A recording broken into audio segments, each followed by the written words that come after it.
that we go into silence as we prepare, knowing that moment, that spirit is always within us.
Good morning.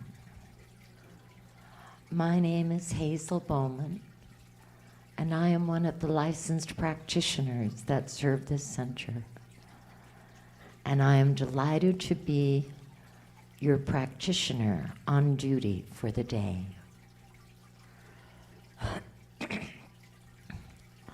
For this pre-service meditation, let us sit comfortably in our chair with our eyes closed. And let us begin by becoming aware of the breath.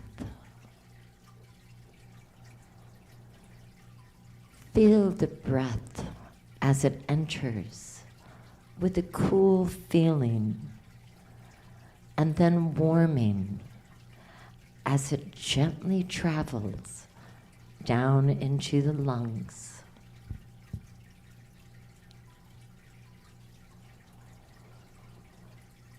Fill the lungs with that deep inhale, bringing in energy, vitality, and prana, which is the Hindu word for the universal energy which flows in currents in and around the body. It's the life force. And then with the exhale, fill the body, releasing toxins, stress, and any negativity that has accumulated.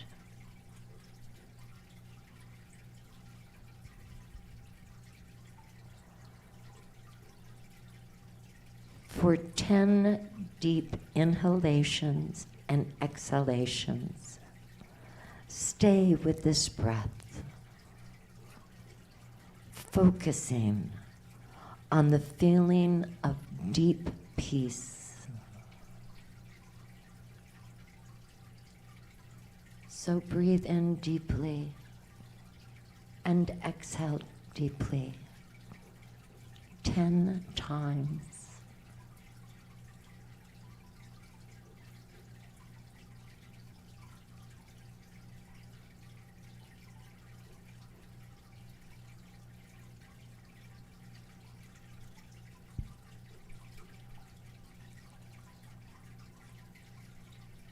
Feel the energy that is in the body.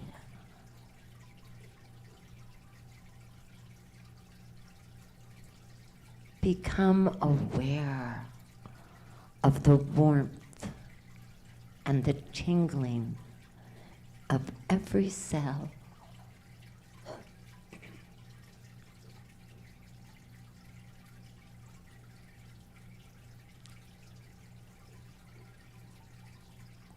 Feel the energy that is in the extended environment all around you, in every part of nature and in every living thing.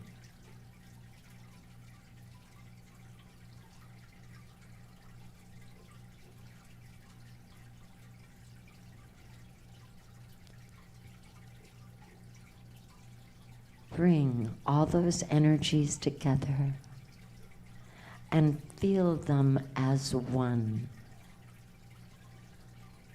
Visualize all of that energy shining brightly as the sun.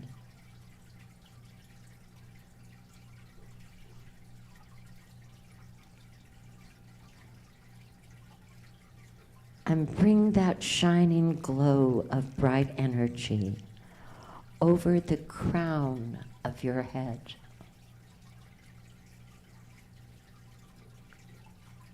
Feel it start to travel down into your body from the top of your head, slowly going down into your face and to your neck, traveling down into the shoulders, all the way down into the arms, down to the fingers.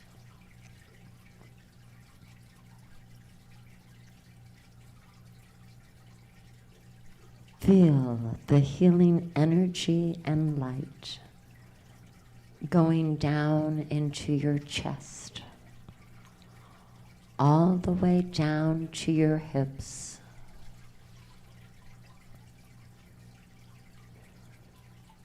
Feel it continue traveling down your legs, all the way down to your toes. Your whole body is now filled with divine healing light and energy. Allow that healing energy to completely fill any physical area that needs healing energy. Feel it warming, healing, and expanding through the area.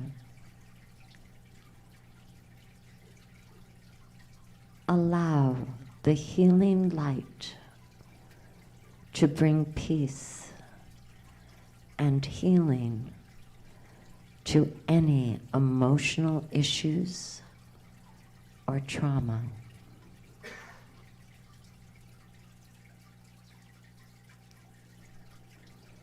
Bring your awareness to any intentions or desires that you may have.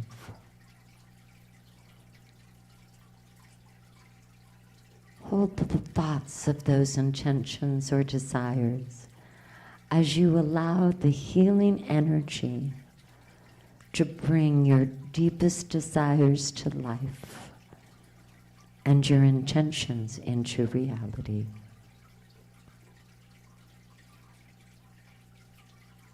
Feel your connection to divine energy and light, and know that all is one.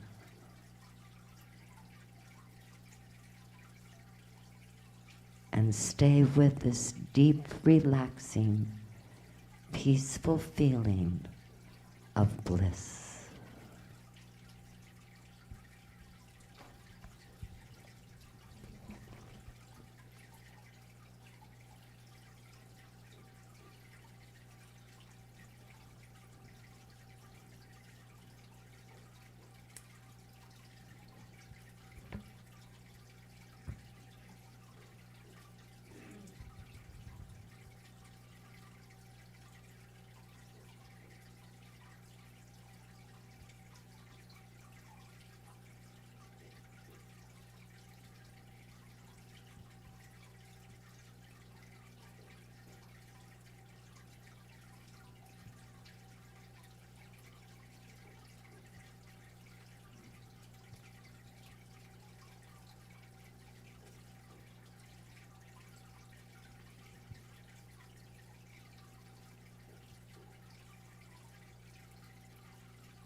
And bring your attention back into this room, feeling the chair fully support you. And remember, the world is full of magic things, patiently waiting for our senses to grow sharper as we remember God is all there is. God includes everything, all possibility, and all action.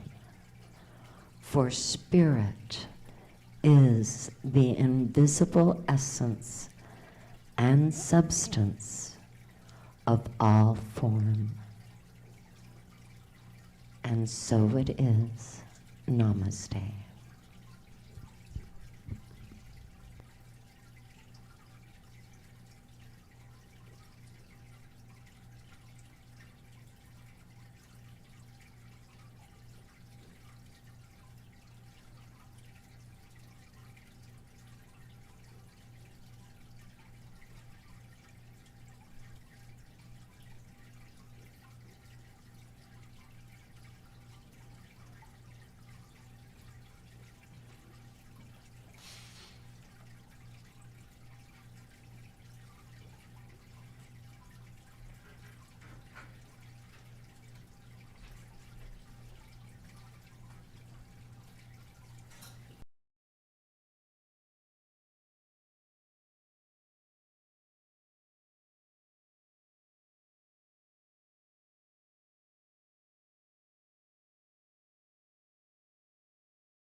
Good morning. Good morning. Welcome to the Center for Spiritual Living here in Prescott. Whether you're here or online, you're welcome. And thanks for being here. As many of you know, our internet has been down again. Nancy and Sudra spent a couple hours with GoDaddy on Thursday. I spent about a half hour before I gave up. Today, Clave solved the problem, but it's going to take a couple of days for it to unwind. So if you've been having trouble tithing or messaging or anything else, please wait till Tuesday, and then we'll be back up and running.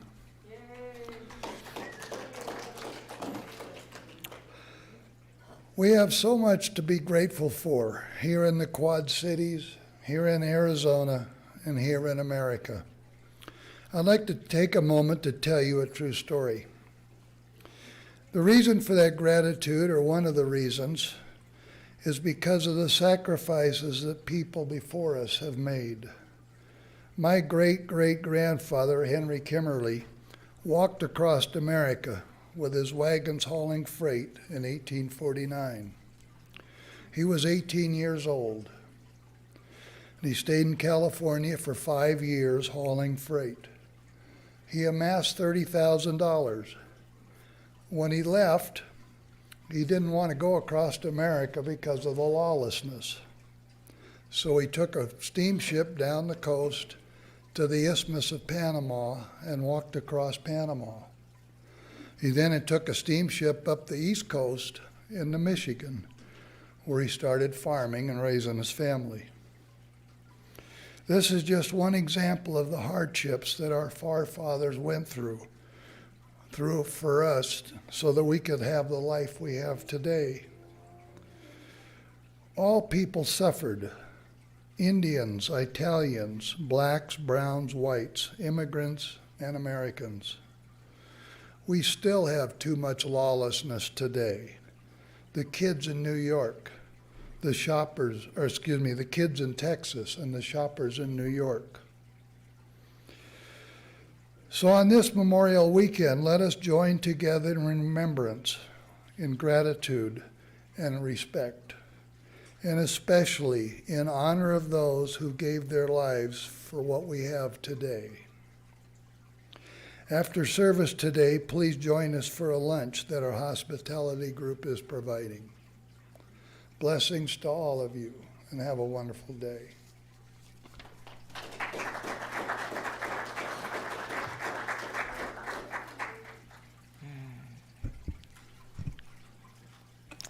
Good morning.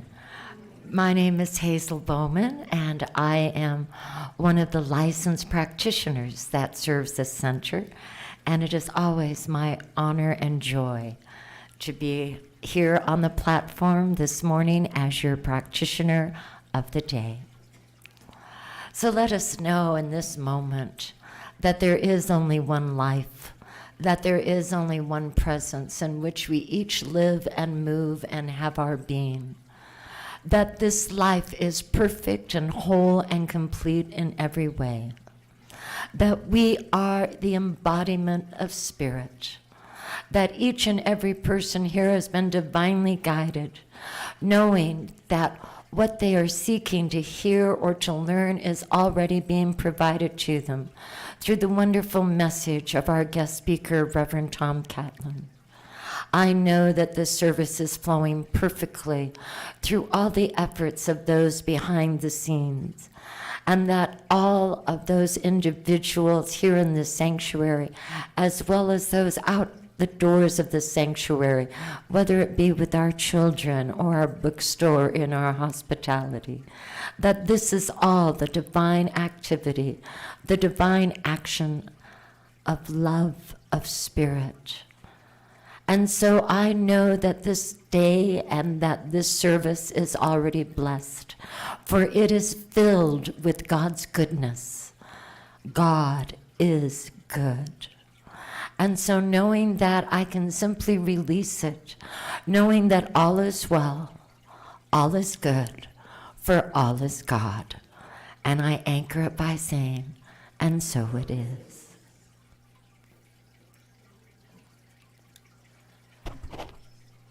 inspired by a war scar filled of bright red poppies that he saw in the spring of 1915, Canadian soldier Lieutenant Colonel John McCrae wrote the powerful poem In Flanders Field. With fewer than 100 words, McCrae honored the lives lost in World War I. Since World War I, more than 645,000 Americans have lost their lives in service to our nation. Today, more than 100 years since the end of that war, this Memorial Weekend, we have a profound opportunity to remember their ultimate sacrifice. At this time, for those of you who have lost a family member, a friend, or loved one, giving their lives in protecting our freedoms of this great country of ours, I ask that you please say their name out loud or in your heart, where we take a minute of silence in honor and in tribute to them, our fallen. Private Harry Schechter.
Thank you. We will never forget. Namaste.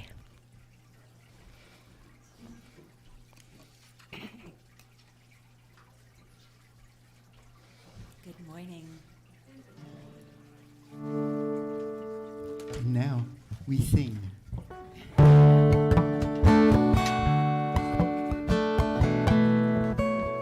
That's your part. You sing along with me. That's our part. You don't have to stand up, but You can if you want. it's nice to get moving. There's hope in our hearts. Let the water carry us. Hope in our hearts. Let the water carry us. There's hope in our hearts. Let the water carry us. Let it carry us away. There's hope in our hearts. Let the water carry us. Hope in our hearts. Let the water carry us. There's hope in our hearts. Let the water carry us. Let it Carry us away. So old river roll, Let the water carry us. downstream we go. Let the water carry us. Together we will roll. Let the water carry us. Let it carry us away. New life begins Let the water carry with us. family and friends. Let the water carry us. Together to the end. Let the water carry us. Let it carry us away.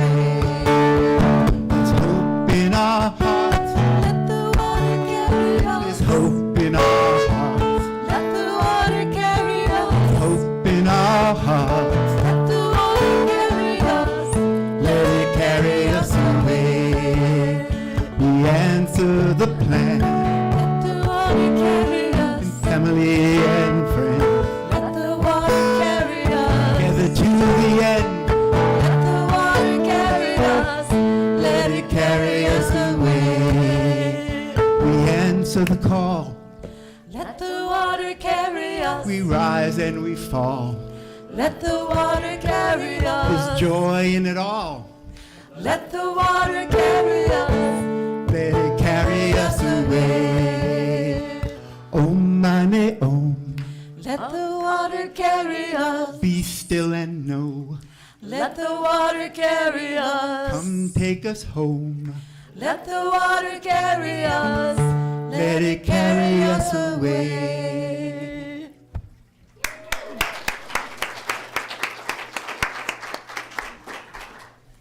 Good morning.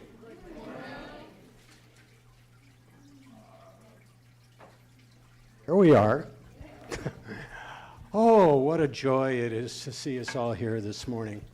And it's kind of a mixed bag because there's a lot going on. Some of it's sad, some of it's life-changing. And at the same time, we know that at the end of everything is something new. And isn't that a good thing? So it has always been true that love is spoken here, and we're going to hear a lot of it this morning. My name is Mel Hirsch. I am one of the licensed practitioners here at the Center for Spiritual Living. And whether you're joining us online or in the sanctuary, we know that Spirit was waiting for us simply to show up and remember to remember. Inside, outside, and all around, there is nothing but the effect of Spirit. So, no matter where you are on your personal journey, wherever you are not, wherever you are going, wherever you would like to be, you are certainly welcome here. This is, it's a pop term, but I'll use it anyway. This is a judgment-free zone. Okay, we celebrate everyone here.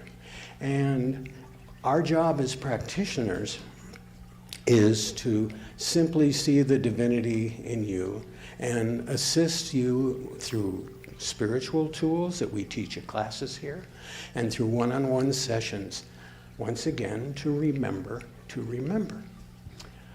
We also realize that you can not always rely on being centered all the time. None of us can.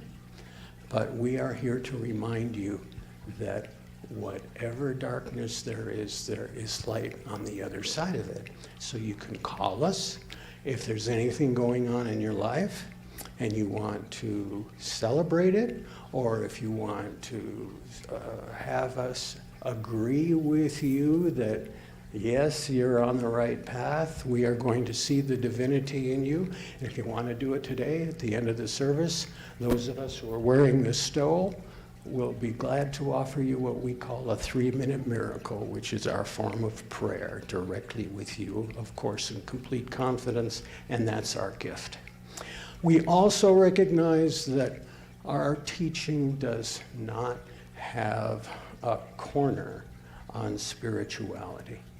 And in that area, I would like to ask our candle lighters to come up and join in the ritual that has always been very important to us here, our candle lighting. The Center for Spiritual Living honors all faith traditions. As we light a candle for the world's religions, it's to acknowledge both our multiplicity and our unity. We light a candle for Christianity, based on the teachings of Jesus the Christ, who taught the path of love, forgiveness, and healing by the presence within. For Islam, the practice of submitting to the will of God as revealed to his prophets, peace be upon them, who taught that there is one God, creator of the heavens and the earth. For Judaism, a community of shared laws, traditions, and family ties, which began with the covenant between Abraham and God. For Buddhism, the middle path that ends suffering and awakens mindfulness and compassion. For Hinduism, the path of knowledge, action, and devotion. for the Native American traditions, and those who walk the Good Red Road, including the people of the sun, better known to us in the Southwest as the Avapai. For Baha'i, the path of unity and peace. For the various goddess traditions, embracing the divine feminine as maiden, mother, and crone, or wisdom teacher. And for the science of mind, which is the philosophy of life that teaches there is a power for good in the universe, and we can use it. Use it. And so it is. Thank you, ladies, very much. And to anchor this, we also have our own congregational affirmation. Would you join me? We are here for God. Our purpose is to express the nature of God as love, abundance, and joy in everything we do. The good we seek for ourselves is what we desire for all people everywhere. And so it is. And so I'd like to simply toss it right over to Tom and Krista. So when Jackson's up here and he does these songs, he has where he has he has a whole orchestra that's as good as he is because he programs the orchestra. But we have a very secret weapon. You know what that is? You. Choir. We have our choir. We have a choir. Better than any of those instruments any day. Talking a little bit Hi. While he tunes, which is important. Boy, in all this wind, there's one thing that it does play with guitars. That and either rain or wind, but they go, So, but it's just so wonderful to be here again, and we get to be here often these days, and I just so appreciate that. What a wonderful, wonderful group of people, and to look out at your faces just fills me. It's so wonderful. Thank you, really, all of you. It's so wonderful. Well, this song is a beautiful song, God Is. You know Yeah. this song. And I've always seen this song for some reason as like a 50s kind of pop love song that, Frankie Valli would have sang, or Bobby Rydell, or Frankie Avalon would have sang. So I always kind of sing it like I'm singing to my beloved, when I do this song, So let's hear all our voices in just beautiful, beautiful harmony singing this beautiful song. God is, I am, right here, right now, right here, right now. God is, I am. God is, I am, right here, right now, right here, right now. God is, I am. Oh, God is, I am. oh, Right here, right now. oh, Right here, right now. God is, I am. God is, I am. Right here, right now. Right here, right now. God is, I am. One more, all of your heart. God is, I am. Right here, right now. Right here, right now. God is, I am. Oh, so beautiful. Namaste, namaste. God is. I am. right here, right now. You are a divine expression of the infinite. The infinite blueprint is within you. Everyone here is important. Each here is a wonder, a spark, a light, a fabric of possibilities. We are each unlimited beings. We have no ceiling. The capabilities and the talents and the gifts and the power that is within every single individual that is on this planet is unlimited. There is a sacred dream within you, calling you to greatness. In this moment of silence, let it all be. Just come into this moment with empty hands unto your God.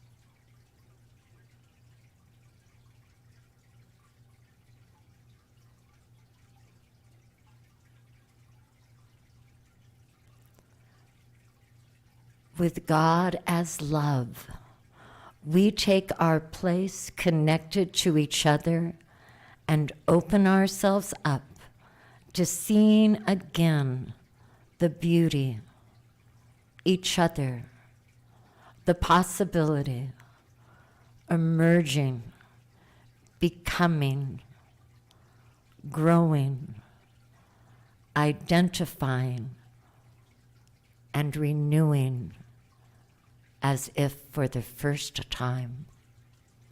Namaste.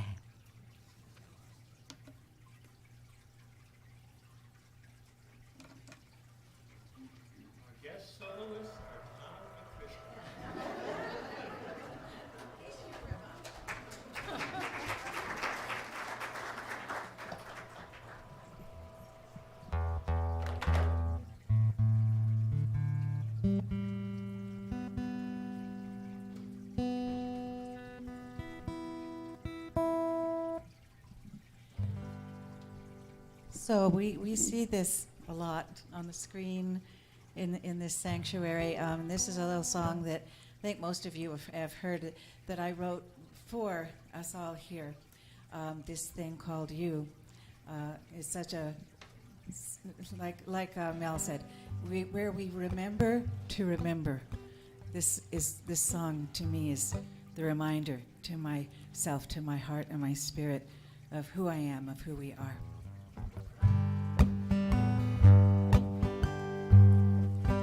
This thing called you, you are a miracle. This thing called you, you are a light. The power of you, you bring your love to this world in all its need. You make it right.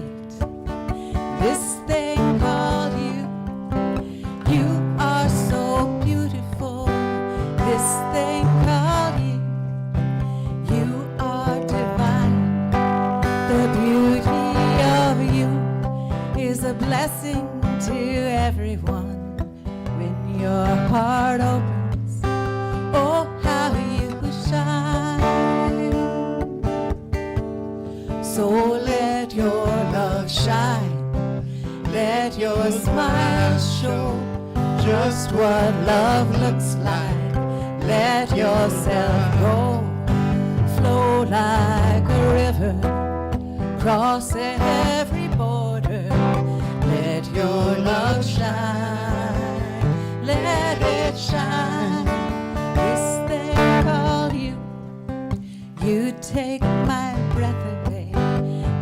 beautiful you. You shine like a star. The secret of you is you're worthy of everything. Open your eyes and see who you are, and let your love shine. Let your smile show just what love looks like. Let yourself go, flow like a river, cross every border. Let your love shine, let it shine.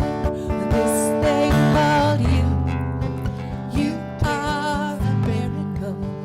This thing called you, you are a light, the power of you.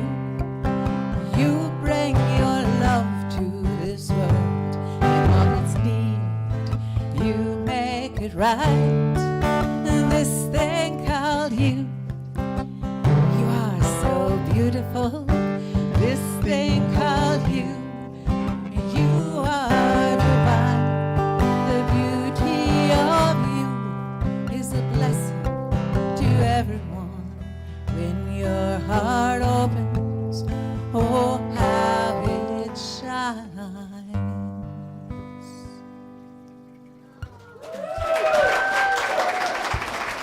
Thank you.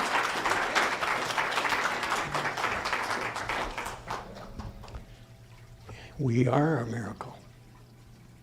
And sometimes it's nice if we can make a request for one, because they're natural things, and when they don't happen, something's gone wrong. So if you would like prayer, if you don't feel like doing it up here after service, if you look in the front of the seat back, you'll see one of these prayer requests. Fill one of them out. The practitioners meet on Monday morning, and in confidence, we look at these and we pray on them all week. So, yet another way to use us. And now I am just so delighted to introduce a man that I've experienced over the years, not a great number of times, but this is not his first rodeo here either. When Dr. Bob Henderson was here, he was the senior minister over at Unity in Prescott. And our two congregations did things together. One of them I remember only because it was the World Peace Meditation on New Year's Eve morning, and it's supposed to be worldwide, and so it happened at 12 noon Greenwich Mean Time. That happens to be 4 in the morning in Prescott. But we gathered here, and then the next year we gathered over at Reverend Tom's church and back here, and shortly after that the Berlin Wall fell. So there is something to this prayer thing. What I would like to do now is just welcome this gentleman. He is deeply, deeply steeped in this. Even though we are different organizations with a different organizational structure, clearly it's the same God. And what I especially like about Reverend Tom is his ability to take the Bible and go beyond the words and the quote and be able to center himself into explaining what it means in modern times. So will you join me in asking him to step up and allowing me to pass the microphone?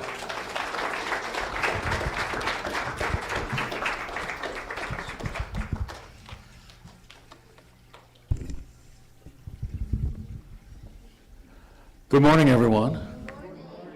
It's delightful to be here, and thank you for sharing your morning with me today. When I first started out in New Thought, I learned something, which was that people in New Thought don't have problems. They have challenges. And I was a bit suspicious of this terminology. It seemed to me like it was an attempt to put a positive spin on the problem, which is not a bad thing after all. But as time went by, it became apparent to me that this concept of a challenge really has a deeper meaning to it, and there really is a difference between a problem and a challenge. As you may know, way back in the old days, if you approached a city, one that perhaps had a wall around it and a gate, when you came up to the gate, you were challenged.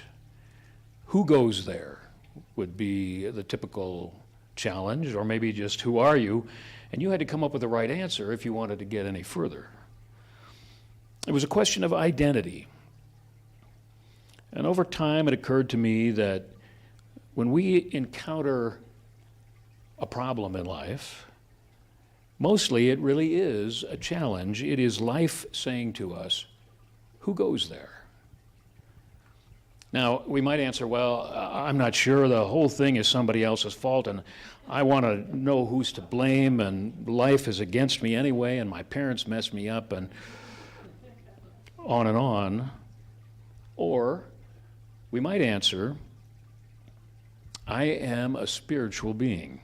I am eternal, and I am learning and growing, and I know there is a blessing in this somewhere. Or as it's sometimes put, I know there's a pony in here somewhere. It's an identity question. Am I my ego, or am I something greater?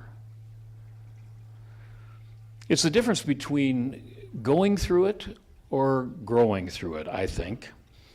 Is it something that we must just hunker down and endure, or is it something that is coming to us to give us the opportunity to grow in consciousness, to get to a deeper place in our awareness of who we are and what our life is all about?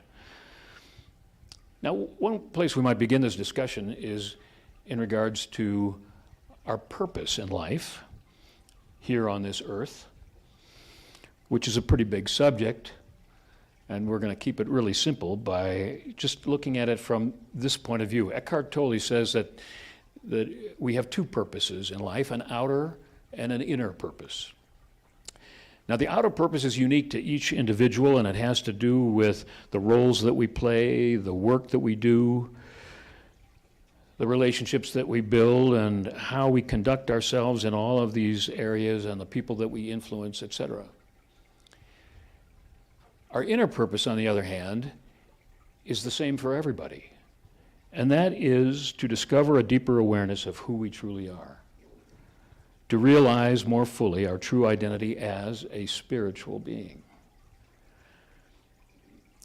And it is not about how easy and comfortable our life is. It's not about how much power and stuff we have. And as I said, it's not about how easy and comfortable it is. And so when something shows up that isn't either easy or comfortable, it doesn't necessarily mean that we goofed up or that even that somebody else did. It can actually be seen as an opportunity to go deeper. I have an affirmation that I'm going to invite you to share with me, and it simply goes like this: I am a spiritual being. So I'm going to say, and what I'll do is, because this isn't the last time we're going to say this, together, I am a spiritual being. And so it is. Now, I do believe that we can minimize the hard and the uncomfortable and maximize the fun and abundant through the choices that we make. Life is for living, and living joyfully. But I think joyful living tends to arise from a deeper awareness of the truth, and let's face it, if it was all easy and comfortable, where would we likely end up? You've probably all heard the story of the man who was watching the baby bird trying to get its way out of its shell, and out of compassion, he breaks open the shell so that the bird can get out more easily. But the baby bird did not thrive and reach a strong adulthood because evidently there was something in that struggle that was essential to that bird's development. And unfortunately, it seems to me that the news is full of stories about the children of the rich and famous who made it too easy and too comfortable for those children, and though it was well-meaning, it had unfortunate results. In the Bible, there are a number of stories about people who went through slavery or jail on the road to realization. And when we look at the Bible stories as having a symbolic meaning for our inner life, then we're reminded that it is often a state of mind that is locking us up or holding us in chains. This morning we're going to talk about a couple of Bible stories. It's probably more Bible than you usually get on a Sunday morning. Might be a little much for some of you, but some of you may want to shout amen at some point, and feel free to do that if you choose to. But I do feel that these stories are pertinent, and they fit into my theme, so I'm going to share them with you. One of these is the story of Joseph, an Old Testament story. And it's an interesting story, and kind of a favorite of mine for a few reasons. Is it factual? Well, I seriously doubt that, but it doesn't have to be factual in order to be meaningful for us. Joseph was the youngest of 12. He was spoiled. His father loved him the best and made it clear that that was the case and gave him lots of gifts, including the coat of many colors that we've heard of. He had it easy and comfortable. Now, the Bible does say that the Spirit of the Lord was with him, and he had a gift, especially when it came to dreams. But in his immaturity and his ego, he lorded it over his brothers, and they hated him. And there came a day when they decided they had to get rid of him. Now, apparently their plan initially was to kill him, so they kidnapped him and they threw him in a pit. But then through their conversation, apparently they decided that since he was their brother, they couldn't actually kill him. But what they did do was they sold him to a caravan that was passing by that was on its way to Egypt. They sold him into slavery. So he went to Egypt, and there he was bought by an official in the hierarchy there in Egypt, a man named Potiphar. And Potiphar started to give him things to do, and it turned out that Joseph was exceptionally good at everything that he did. I mean, he was very capable and competent, and everything that he did seemed to flourish. So he got more and more responsibility as time went on until he was virtually managing the whole household. Now, as the story goes, and this is sometimes the case with the Old Testament, things got complicated, and it seems that Potiphar's wife took a shine to Joseph, and she did not take it well when he rejected her, and so she made an accusation that ended up putting him back in prison. So here he is in prison. He's a slave and a prisoner in an Egyptian prison. You can imagine it's not exactly a great set of circumstances.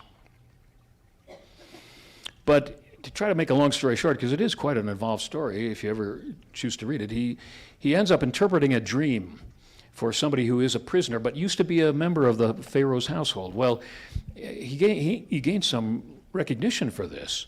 And when the Pharaoh has a dream that nobody seems to be able to interpret, Joseph is brought into the picture, and he comes up with this spiritually inspired interpretation of the dream. It has to do with 7 years of famine, first 7 years of plenty and then 7 years of famine. Well, the Pharaoh buys into this, and it enables the nation to plan for the famine that will come in the future and to handle it.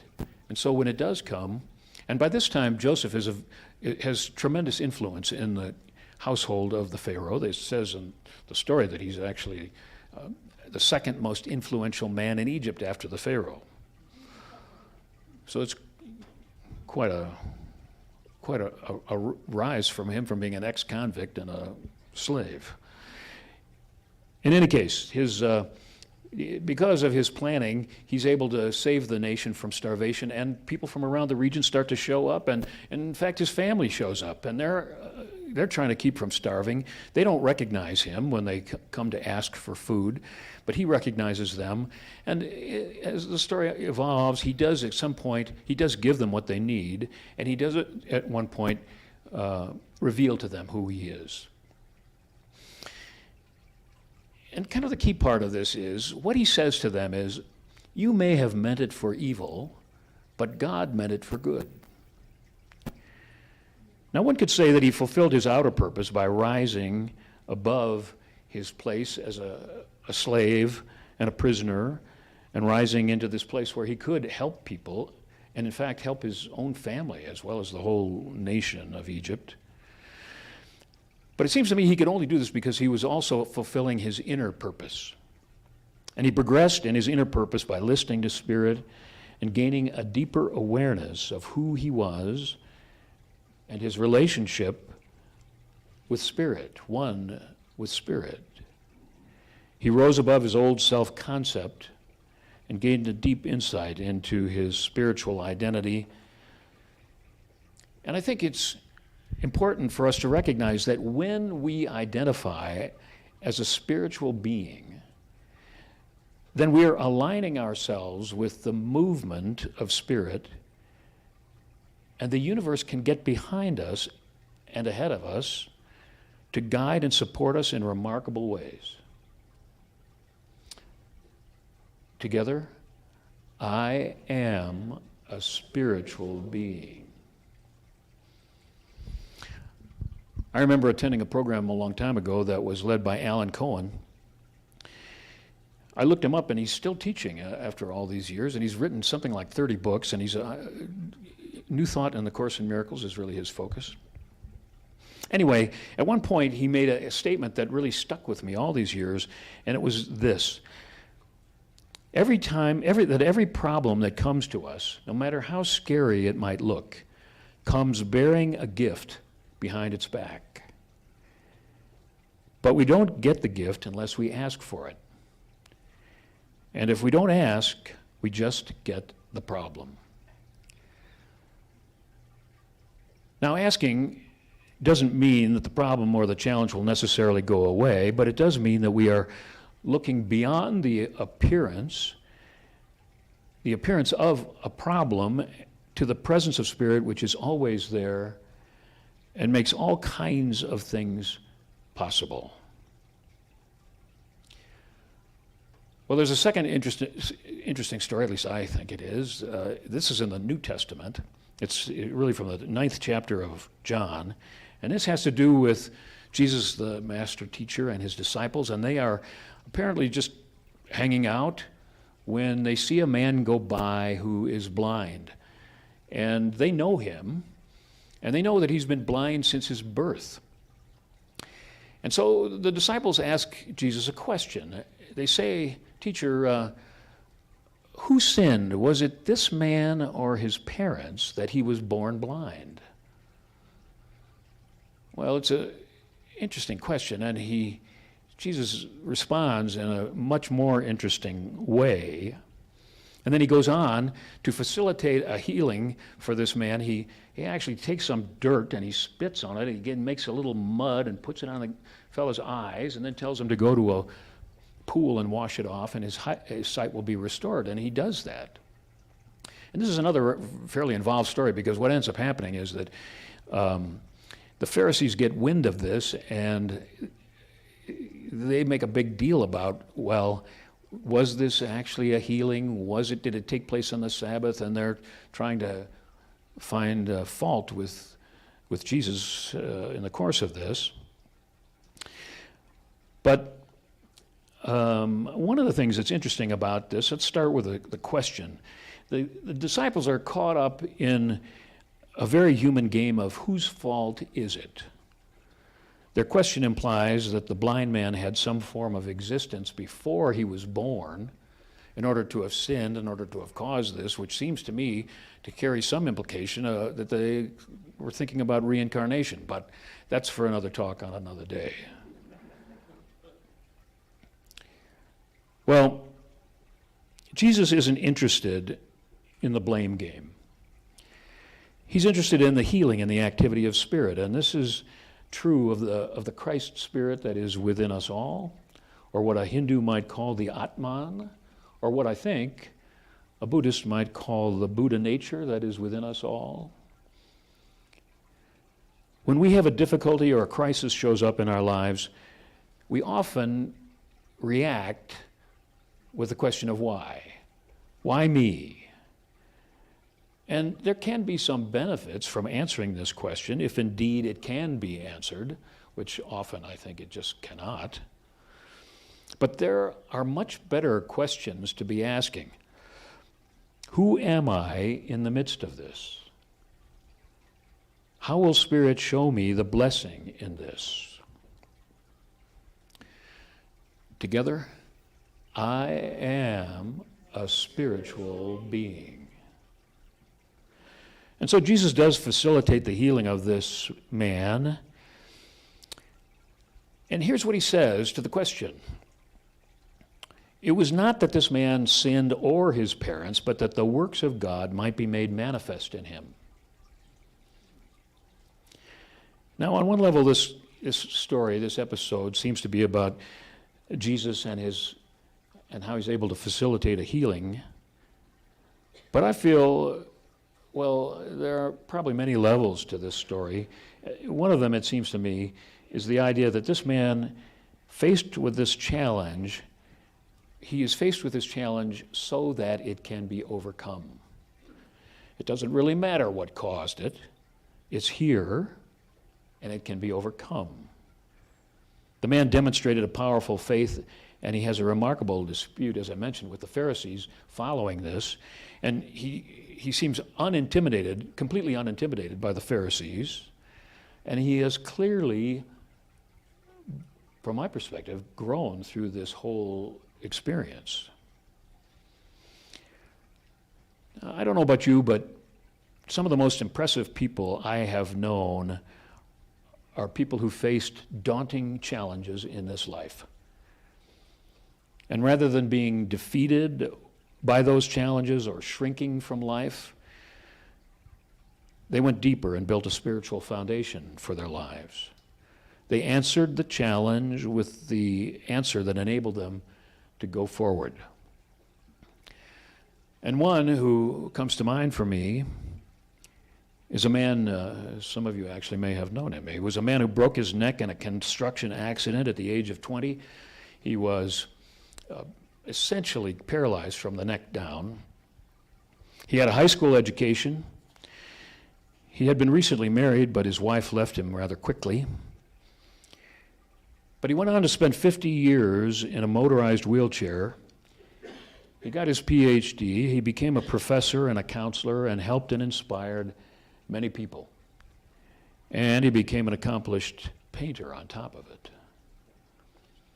He found something within himself that enabled him to go forward. And I suspect that it was necessary for him to answer the challenge maybe every day. And in a way, his life became the answer to the challenge. Who are you? So let's take a look at some steps for dealing with problems.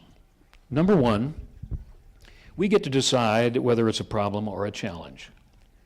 So, number one, let's decide. It's up to us.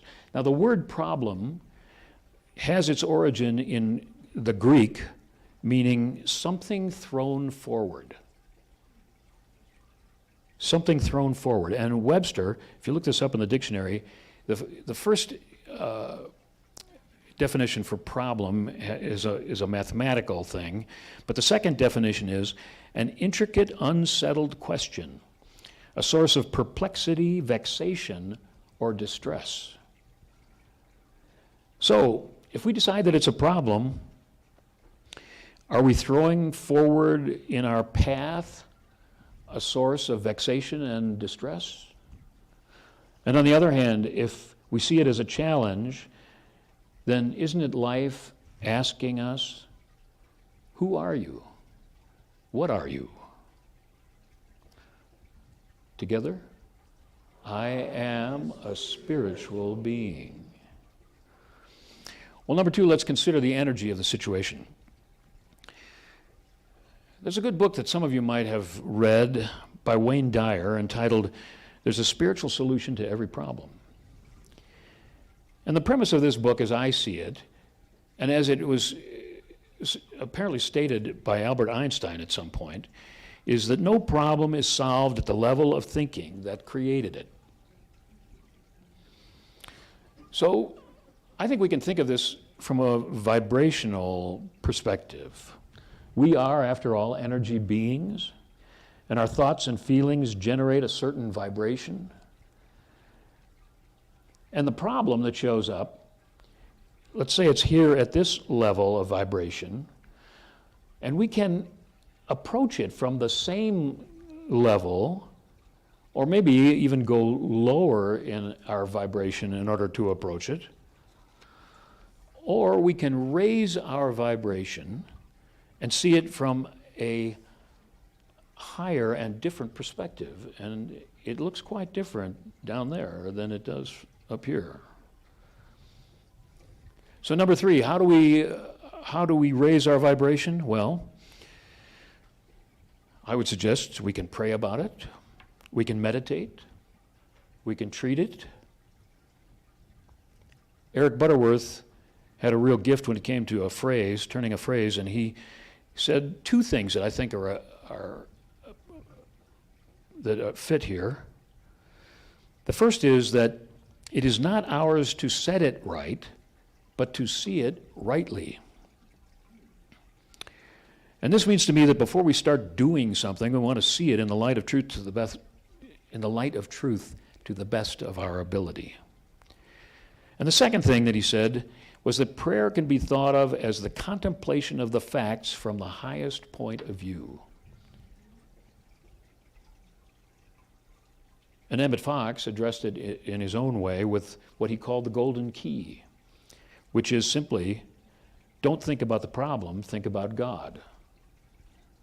Think about all the ways and forms that Spirit has shown up in your life and in the world, as the beauty in nature, as the wonder of the cosmos, as the miracle of a newborn, as the gift of love, and on, if we're willing to focus in that direction. Together, I am a spiritual being. Number four, if you don't want the problem, choose what you do want. Before my retirement, when I was active in ministry, people would come to me for counseling, and sometimes they would share with me a long and painful dissertation on what was wrong, which is understandable. But as truth students, we know that what we focus on expands in our lives. So sometimes I would ask them, what would you like to see? Because I think sometimes we get so involved in what we don't want and focused on it that it really precludes a different perspective. So I found that when people were able to focus their attention not on what they didn't want, but on what they did want, then it usually was a step into a new awareness. Is there stuff in our lives, in our world, that we could happily live without? Well, yes, I would say, for me, that is the case. There are lots of challenges that show up in our lives, some little, some big. Ralph Waldo Emerson once said, "This time, like all times, is a very good one if we but know what to do with it." And I think it follows that that was true not only in his time, but for us. This time in our lives is a very good time if we but know what to do with it. What do we do with it? Well, are we willing to challenge ourselves to react from the highest truth within us? Respond, I should say, from the highest truth within us? Are we willing to declare Together. I am a spiritual being. I invite you to join with me as we take this into prayer for a moment. I am a spiritual being. I am spirit in expression. I'm not my stuff. I'm not my body. I have stuff and I have a body, but I am spirit.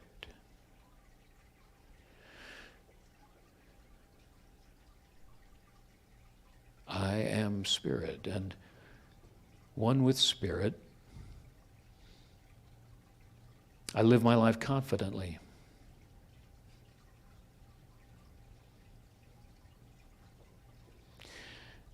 And I know that the power of the universe is supporting me, guiding me.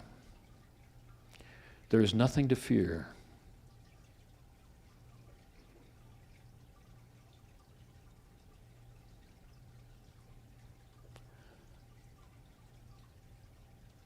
I am spirit.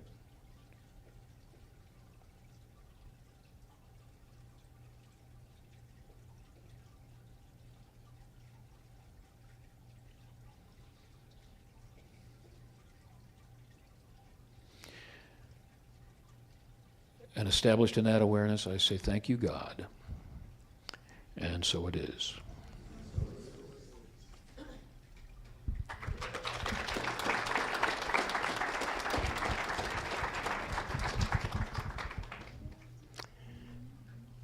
And so it is.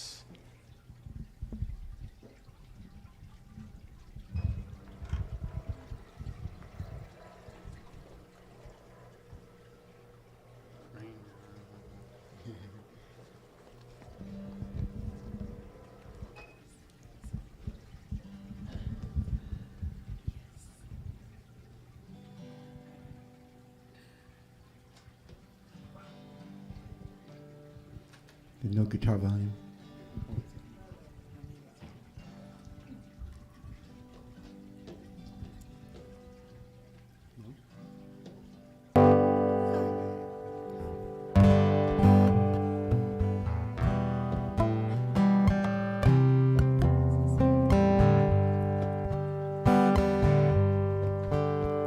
Oh, I'm playing the wrong song. I love that God is, I am song so much, and your talk just put me in that place of devotion. But this is a good one too. And we get to exercise.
I invite the ushers to come forward and acknowledge the value of that love and that grace as it's found its way into our lives through this